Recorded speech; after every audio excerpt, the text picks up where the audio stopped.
একই দিনে বলেছি নির্বাচনের দিনে একই দিনে আরেকটা ব্যালটের মাধ্যমে গণভোটের সেই রায়টা নেওয়া যাবে যে এই সংস্কারের মধ্যে ঐক্যমত্য কমিশনের কাছে আমরা যারা প্রতিশ্রুতিবদ্ধ হয়েছে সকল রাজনৈতিক দল সেই প্রতিশ্রুতির পক্ষে জনগণ আছে কিনা, সেই সনদের পক্ষে জনগণ আছে কিনা, হ্যাঁ অথবা না বলুন।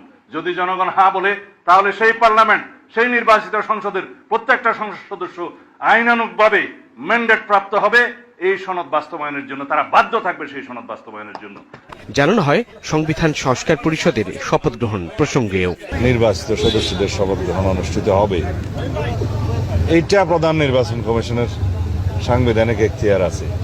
এর বাইরে কি বললেন সংবিধান সংস্কার পরিষদ, এটা যদি কনস্টিটিউশনে ধারণ করা হয়, সেই মর্মে অ্যামেন্ডমেন্ট হয় এবং সেই শপথ পরিচালনার জন্য সংবিধানের তৃতীয় তফসিলে ফরম হয়, কে শপথ পাঠ করাবেন সেটা নির্ধারিত হয়, এতগুলো হয়ের পরে তারপরে হলে হতে পারে।